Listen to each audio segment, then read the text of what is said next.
हम सुनते आए हैं कि सियासत के सीने में दिल नहीं होता, क्योंकि सियासत ने इंसानी तारीख में ऐसे ऐसे सख्त फैसले लिए हैं जिन्होंने करोड़ों लोगों की जिंदगियां तलपट करके रख दी। ताहम यह कतई नहीं कहा जा सकता कि सियासतदानों के सीने भी दिल से आरी होते हैं। सियासतदान ना सिर्फ दिल रखते हैं बल्कि ये दिले बेकरार होने और बेकरार करने की भी भरपूर सलाहियत रखते हैं। पाकिस्तानी सियासत के बड़े बड़े नाम तमन्नाओं और हसरतों की इन्हीं राहदारियों से गुजरे बिना ना रह सके और नतीजे के तौर पर कहने वालों को इनके बारे में स्कैंडल्स बनाने के लिए वाफर मवाद मिल गया।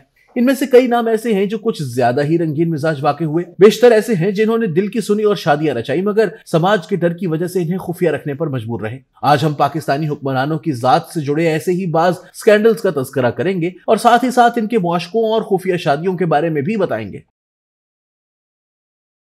मधुबाला के बारे में कौन नहीं जानता होगा कि वो भारतीय सिनेमा की सबसे पुरकशिश, जाज़िबे नजर और बावकार हीरोइन थी। हिदायतकार के आसिफ ने अपनी शोहराए आफाक फिल्म मुगले आजम के लिए दिलीप कुमार के मद्दे मुकाबिल मधुबाला को अनारकली के किरदार में कास्ट किया। बावजूद इसके कि हकीकी जिंदगी में इन दिनों दिलीप कुमार और मधुबाला के माबैन कता ताल्लुक की जारी थी और दोनों ऑफ दी सेट एक दूसरे के साथ बोलचाल भी बंद कर चुके थे। इसके बावजूद दोनों के माबैन रोमांस पर मबनी मनाजिर अब तक भारतीय सिनेमा के बेहतरीन रोमानवी मनाजिर के दर्जे पर फाइज हैं। जिन दिनों मुंबई में इस फिल्म की शूटिंग जारी थी, नौजवान जुल्फिकार अली भुट्टो भी इन दिनों मुंबई में मुकीम थे। भुट्टो साहब की के आसिफ के साथ दोस्ती थी। मोहे पंघट पे नंदलाल छेड़ गयो रे जब अक्स बंद हो रहा था तो इस गाने की शूटिंग देखने बड़े बड़े लोग सेट पर आते थे। चीनी वजीर आजम चू एन लाई, फैज अहमद फैज और नौजवान जुल्फिकार अली भुट्टो के नाम इनमें नुमाया है। कहा जाता है कि इन्हीं दिनों में नौजवान जुल्फिकार अली भुट्टो मधुबाला के बेपनाह हुस्न पर फरियाफ्ता हो गए थे और मधुबाला भी इनकी जानिब रागिब हुई थी। मुगले आजम के सेट पर जुल्फिकार अली भुट्टो मधुबाला के खास मेहमान की हैसियत से आते रहे और फिल्म की शूटिंग के बाद भी बदस्तूर वो हुस्न की देवी के इश्क में मुब्तला रहे। मधुबाला पर तहकीक करने वाली लिखारी खदीजा अकबर ने मधुबाला की डायरियां पढ़ने के बाद तस्दीक की कि नौजवान भुट्टो मधुबाला से बेहद मुतासिर थे। भुट्टो इन दिनों मुंबई में वकालत की प्रैक्टिस करते थे और कहा जाता है कि इन्होंने मधुबाला से शादी का भी फैसला कर लिया था। ताहम बाद में जब वो सियासत में शामिल हो गए तो इनके रास्ते मधुबाला से जुदा हो गए। मधुबाला भी किशोर कुमार की जानिब रागिब हो गई और 1960 में दोनों ने शादी कर ली। यह भी कहा जाता है कि दोनों के वालिदैन इस शादी के लिए रजामंद नहीं थे। मुस्लिम लीग नून के कायद मियां नवाज शरीफ जब पंजाब के वजीर आला बने तो उस वक्त इनमें और गुलकारा ताहिरा सैयद में कुर्बतें पैदा होना शुरू हुई। मियां साहब ताहिरा सैयद से गाना सुनने के लिए इन्हें मुख्तलिफ जगहों पर बुलाने लगे। मियां नवाज शरीफ के बारे में कहा जाता है कि वो टेलीफोन करके ताहिरा सैयद से गाना सुनने की फरमाइश करते थे और ताहिरा सैयद इन्हें फोन पर गाना सुनाया करती थी। मियां साहब इन्हें मुख्तलिफ होटल्स में बुलाकर इनसे गाना सुना करते।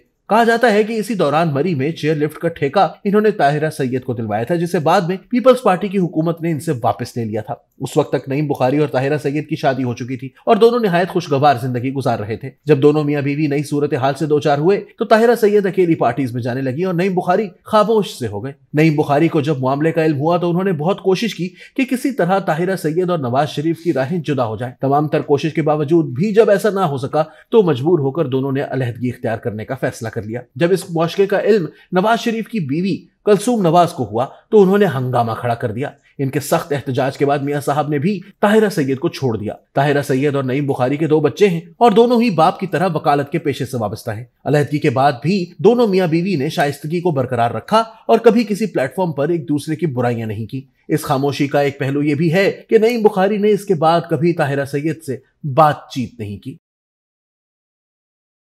इमरान खान के बारे में मशहूर है कि बॉलीवुड की मारूफ अदाकारा जीनत अमान के साथ इनका अफेयर चलता रहा। जीनत अमान भारतीय सिनेमा की नामवर हीरोइन है और इन्होंने 70 की दहाई में कई कामयाब फिल्मों में यादगार किरदार अदा किए थे। 1979 में पाकिस्तानी टीम जब आसिफ इकबाल की सरबराही में इंडिया के दौरे पर गई तो इसी दौरे के दौरान इमरान खान और जीनत अमान के ताल्लुक से जुड़ी खबरें मीडिया में रिपोर्ट हुई। कहा जाता है कि इमरान खान ने अपनी 27वीं सालगिरह होटल के एक कमरे में अदाकारा जीनत अमान के साथ मनाई। जीनत अमान के साथ जुड़ने की वजह से ही इन्हें सबसे पहले भारतीय मीडिया ने प्ले बॉय का टाइटल दिया, जो आज तक इनकी पहचान बना हुआ है।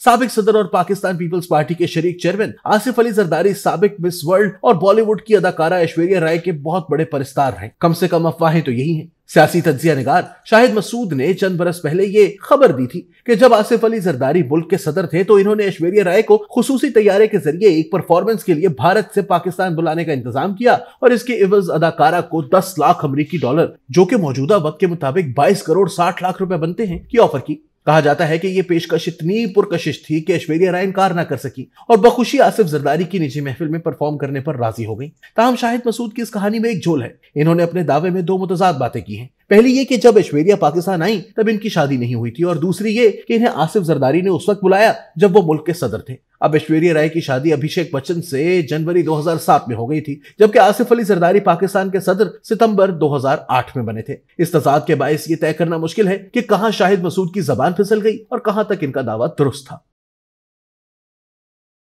1990 की दहाई में जब शेख रशीद वजीर सकाफत थे तो मशहूर हो गया कि इनके और फिल्मी अदाकारा रीमा के माबैन ताल्लुकात कायम हो गए हैं। एक वक्त पर तो दोनों की शादी की अफवाहें भी उड़ना शुरू हो गई थी। इसी तरह की बातें भी सुनने में आती रहीं कि शेख रशीद ने अदाकारा रीमा से जुदाई के गम में आज तक शादी नहीं की। अदाकारा रीमा खान अब अमेरिका में मुकीम है और एक बेटे की मां है। एक हालिया इंटरव्यू में रीमा खान ने बताया कि जब आप शोबिस में होते हैं तो आपके झूठे सच्चे स्कैंडल बनाए जाते हैं। मेरे भी बनाए गए थे। एक सियासतदान के साथ मेरा जो स्कैंडल बनाया गया, इसने मुझे बहुत तकलीफ थी। मैं सियासतदान का नाम नहीं लूंगी, मगर आज भी सोचूं तो अफसोस होता है कि मेरे साथ यह गलत किया गया था। इन्होंने बताया कि जिस सहाफी ने यह स्कैंडल बनाया था, इसे मेरे साथ यह शिकवा था कि वो कहते थे मैं बहुत नखरे करती हूं, इंटरव्यू नहीं देती और इसके साथ उठती बैठती नहीं हूं। साबिक वजीर आजम शाहिद खाकान अब्बासी के बारे में कहा जाता है कि जब वो पाकिस्तान इंटरनेशनल एयरलाइंस के चेयरमैन थे तो उन दिनों अदाकारा रेशम और इनके माबैन कुर्बतें पैदा हो गई थी। दोनों बरतानिया में कुछ देर साथ भी रहे और इनकी जानिब से रेशम को महंगी गाड़ी का तोहफा भी दिया गया। अब इसमें सच्चाई क्या है और झूठ क्या, ये तो खुदा ही जानता है। पाकिस्तानी मीडिया में इस तरह की खबरें भी गर्दिश करती रही हैं कि मलका तरन्नुम नूर जहां का जनरल याहिया खान के साथ मुआशका चलता रहा। ताहम मैडम नूर जहां ने अपने एक इंटरव्यू में इस खबर को स्कैंडल करार दिया था और इस पर अफसोस का इजहार किया था। साबिक आईजी पुलिस पंजाब सरदार मोहम्मद चौधरी अपनी आप बीती जहां हैरत में लिखते हैं कि एक मरतबा शाह ईरान सरकारी दौरे पर पाकिस्तान आए हुए थे और जनरल याहिया अपने कमरे से बाहर नहीं निकल रहे थे, जिसके बायस प्रोटोकॉल का मसला दरपेश था। मजबूरन अकलीम अख्तर रानी, जो जनरल रानी के नाम से मशहूर है, को बुलवाया गया ताकि वो सदर पाकिस्तान जनरल याहिया को कमरे से बाहर ले आए। बकौल जनरल रानी के सदर याहिया खान नूर जहां के साथ रंगरलियां मना रहे थे। मैंने और नूर जहां ने मिलकर याहिया खान को कपड़े पहनाए और इन्हें बाहर लेकर आई। जनरल रानी पाकिस्तान में इक्तदार की राहदारियों में असर और रसूख रखने वाला ऐसा जबरदस्त किरदार है जिसके हाथों में जनरल याहिया खान समेत बड़े बड़े किरदारों की डोरियां थीं। जनरल याहिया से नूर जहां को बेगम अकलीम अख्तर ही ने मनवाया था। 1971 में जब मशरकी पाकिस्तान हमसे अलग हो गया तो इसके बाद जनरल रानी को इनके घर में नजरबंद कर दिया गया। मारूफ कानूनदान एसएम जफर ने इनका मुकदमा लड़ा और इन्हें रिहाई दिलवाई। एसएम जफर को एक खत में जनरल रानी ने बताया था कि जनरल याहिया से मेरी ज्यादा दोस्ती जुल्फिकार अली भुट्टो से थी और मैं इनके लिए दावतों का भी एहतमाम करती रही हूं। इमरान खान और बरतानवी खातून सीता वाइट के माबैन 1987-88 में ताल्लुक कायम हुआ, जबकि 1991 में दोनों ने राहें जुदा कर ली। जून 1992 में सीता वाइट ने एक बच्ची को जन्म दिया और दावा किया कि इमरान खान इस बच्ची के वालिद हैं। ताहम इमरान खान ने इस दावे को मुस्तरद कर दिया। बाद अज़ां डीएनए टेस्ट ने साबित किया कि इमरान खान ही इस बच्ची के वालिद हैं। इस तरह की भी खबरें आई थी कि इमरान खान ने अपनी साबका शरीक हयात जमाइमा गोल्डस्मिथ को बेटी टीरियन खान की निगहबान बनाया है। टीरियन खान जमाइमा गोल्डस्मिथ के खानदान से मिलती रहती हैं और टीरियन खान के इमरान खान के बेटों के साथ भी बहन भाइयों जैसे ताल्लुकात हैं। जिला मियांवाली के इलाके कालाबाग से ताल्लुक रखने वाली सहाफी और सियासतदान आयला मलिक ने 2011 में पीटीआई में शमूलियत इख्तियार की तो चेयरमैन इमरान खान के साथ इनकी कुर्बतें बढ़ने लगी। इमरान खान और आयला मलिक में कायम होने वाले ताल्लुक को पार्टी में शामिल करीबन सभी बड़े रहनुमाओं ने महसूस किया और कई पार्टी रहनुमा इमरान खान से आयला मलिक की वजह से खफा भी हुए। हाल ही में मंजर आम पर आने वाली ऑडियो कॉल्स में इमरान खान आयला मलिक ही के साथ काबिल एतराज गुफ्तगू कर रहे हैं, जिनसे साबित होता है कि माजी में इमरान खान आयला मलिक की जुल्फों के असीर रह चुके हैं। आयशा गुलालई जब पाकिस्तान तहरीक इंसाफ का हिस्सा थी तो इन्होंने एक प्रेस कॉन्फ्रेंस में इमरान खान पर इल्जाम लगाया कि इमरान खान ने इनके नंबर पर इखलाक बाख्ता मैसेजेस भेजे हैं। आयशा गुलालई के इस दावे को बेशतर लोगों ने झूठ और इमरान खान को बदनाम करने की साजिश करार दिया। इसके बाद से आयशा गुलालई ने पार्टी से अलग होकर खामोशी इख्तियार कर ली थी। अब जबकि इमरान खान की आयला मलिक के साथ ऑडियो लीक्स सामने आई हैं तो आयशा गुलालई एक मरतबा फिर सामने आकर पुराने इल्जामात दोहरा रही हैं और इनका मौक़िफ़ है कि मैंने बहुत पहले ही खबरदार कर दिया था कि इमरान खान जाती हैसियत में खवातीन से मुताल्लिक किस किस्म का रवैया रखते हैं। यह स्कैंडल उस वक्त मंजर आम पर आया जब मॉडल अयान अली एयरपोर्ट पर गिरफ्तार हुई और इनके कब्जे से करोड़ों डॉलर बरामद हुए। उस वक्त अफवाहें फैलाई गई थीं कि साबिक सदर आसिफ अली जरदारी की एमा पर अयान अली ये कार्रवाई सर अंजाम देने जा रही थीं और दोनों के माबैन करीबी ताल्लुकात कायम थे। टिकटॉक स्टार हरीम शाह, जो एकदम से खबरों में जगह बनाने में कामयाब हुई, देखते ही देखते इनकी काबिल एतराज वीडियोस भी सामने आने लगी। हरीम शाह के जिन लोगों के साथ ये वीडियो सामने आई, इन्हीं में से एक शेख रशीद हैं, जो हरीम शाह को की जाने वाली वीडियो कॉल में काबिल एतराज सरगर्मी में मशगूल नजर आते थे। हरीम शाह ने यह दावा भी किया कि शेख रशीद ने इनकी एक दोस्त से शादी की थी, जो चंद दिन के बाद खत्म हो गई थी, और शेख रशीद ने मेरी दोस्त को घर और गाड़ी भी तोहफे में दी थी। ताहम शेख रशीद इन इल्जामात की तरदीद करते हैं। मुफ्ती अब्दुल कवी रुयत हिलाल कमेटी के साबिक रुकन हैं और पाकिस्तान तहरीक इंसाफ का हिस्सा रह चुके हैं।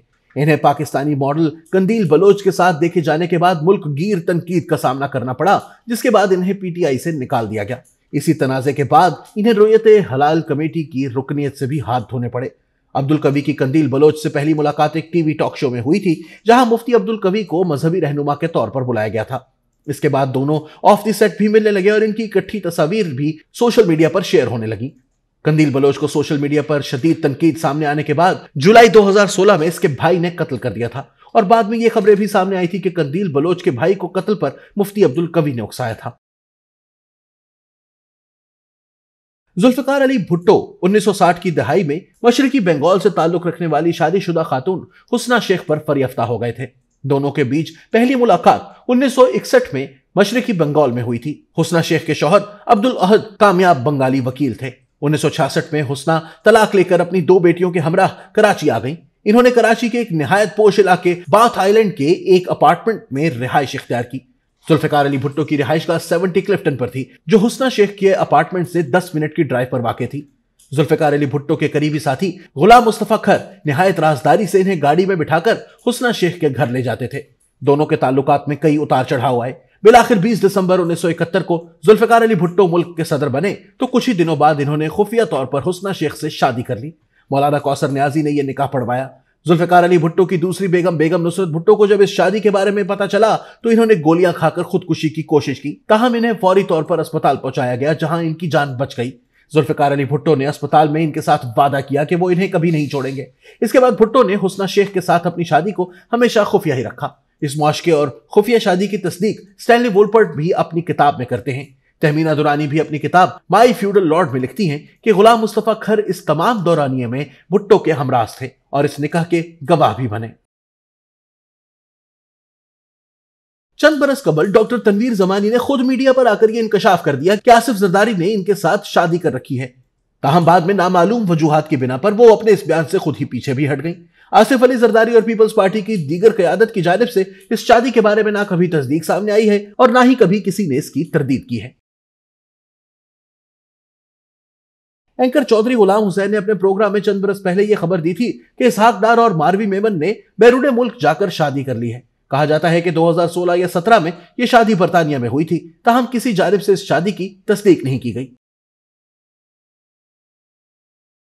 यह भी खबर है कि ख्वाजा साद रफीक और पीटीवी की एंकर डॉक्टर शफक ने खुफिया तौर पर शादी कर ली थी। इस शादी की अगर तस्दीक नहीं की गई तो तरदीद भी सामने नहीं आई है।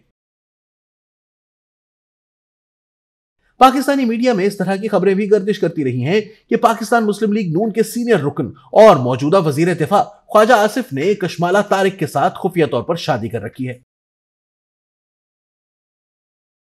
गुज़िश्ता साल पंजाब के वजीर आला चौधरी परवेज इलाही की तीसरी शादी के भी चर्चे मीडिया में रहे। पंजाब से ताल्लुक रखने वाली एक खातून सायरा अनवर के बारे में इत्तलात आई कि परवेज इलाही ने इनके साथ शादी कर रखी है और यह खातून आमदनी से ज्यादा सासों के केस में नैब को भी मतलूब हैं। अब इत्तलात हैं कि यह परवेज इलाही की दूसरी नहीं तीसरी शादी है। सीमल राजा मेंबर पंजाब असेंबली रह चुकी हैं। कहा जाता है कि मुस्लिम लीग काफ के रहनुमा राजा बशारत ने इनसे खुफिया तौर पर शादी कर रखी थी। यह शादी कुछ अरसे तक ही चल सकी, मगर राजा बशारत ने कभी इसका ऐलान ना किया, जिसकी वजह से यह स्कैंडल बनकर मशहूर हुई। दोनों जानिब से इल्जाम तराशियां हुई और यह मुकदमा अदालत तक पहुंच गया। आयशा अहद मलिक दावा करती हैं कि हमजा शहबाज ने इनके साथ खुफिया तौर पर शादी कर रखी है। अपना यह दावा इन्होंने हर फोरम पर उठाया और यहां तक कि एक मर्तबा पंजाब असेंबली भी पहुंच गई। ताहम हमजा शहबाज की जानिब से कभी इस शादी का इकरार नहीं किया गया। साबिक वजीर आला पंजाब दोस्त मोहम्मद खोसा के बारे में मशहूर है कि इन्होंने स्टेज अदाकारा सपना के साथ खुफिया तौर पर शादी कर ली थी। शादी के कुछ ही अरसे के बाद सपना गायब हो गई और इसके बाद से इन्हें किसी ने नहीं देखा। लापता होने वाली अदाकारा के वालिद दावा करते हैं कि सपना को कत्ल किया गया है। दोस्त मोहम्मद खोसा पर इनकी पार्टी मुस्लिम लीग नून की जानिब से खासा दबाव डाला गया था, जिसकी वजह से इन्हें वजारत आला से भी मुस्ताफी होना पड़ा था।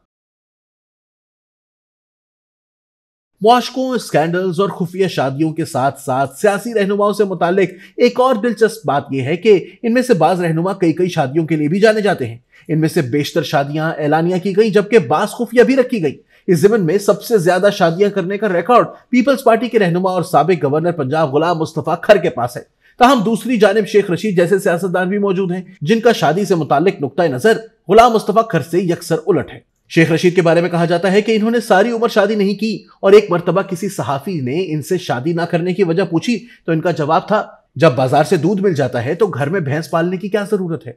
ज्यादा शादियों की बात की जाए तो पाकिस्तान तहरीक इंसाफ के चेयरमैन और साबिक वजीर आजम इमरान खान ने 3 शादियां की हैं। पहली शादी इन्होंने जमाइमा गोल्ड स्मिथ के साथ 1995 में की थी, जो 2004 तक चली। दूसरी शादी 2014 में रेहाम खान के साथ की, जो 2015 में खत्म हो गई। 2018 में इन्होंने तीसरी शादी खाबर मानिका की साबिक अहलिया बुशरा बीवी के साथ की, जो ताहाल बरकरार है। वजीर आजम शहबाज शरीफ के बारे में कहा जाता है कि इन्होंने 5 शादियां की हैं, जिनमें से सिर्फ 2 ही शादियों का इन्होंने ऐलान किया और बाकी खुफिया रखी। इन्होंने पहली शादी 1973 में बेगम नुसरत से की थी, जो हमजा शहबाज, सुलेमान शहबाज और जुड़वा बहनों जवेरिया और राबिया की वालदा हैं। 1993 में इन्होंने लाहौर से ताल्लुक रखने वाली मॉडल आलिया हनी से शादी की। इनसे भी शहबाज शरीफ की एक बेटी है। इसी साल इन्होंने नीलोफर खोसा से शादी की। नीलोफर खोसा सुप्रीम कोर्ट के साबिक चीफ जस्टिस आसिफ सईद खोसा की बहन थी। 2003 में इन्होंने गुलाम मुस्तफा खर की साबिक अहलिया तहमीना दुर्रानी के साथ चौथी शादी की। 2012 में इन्होंने 60 साल की उम्र में कलसूम हई से शादी की, मगर यह शादी भी खुफिया रखी गई। गुलाम मुस्तफा खर, जो पाकिस्तान पीपल्स पार्टी के रहनुमा और जुल्फिकार अली भुट्टो के करीबी साथियों में से हैं, इन्होंने अपनी जिंदगी में 8 शादियां की। इनकी सबसे नुमाया शादी तहमीना दुर्रानी के साथ रही। ज़ियाउल हक के दौर में जब वो जिला वतन थे तो इन्होंने अपनी जिला वतन साथी तहमीना दुर्रानी के साथ शादी कर ली थी, जो 13 साल तक बरकरार रही। तहमीना दुर्रानी ने बाद अज़ां शहबाज शरीफ से शादी की। गुलाम मुस्तफा खर ने 8वीं शादी 2002 में 67 साल की उम्र में लाहौर में की। मशहूर मॉडल आमना हक गुलाम मुस्तफा खर की बेटी हैं।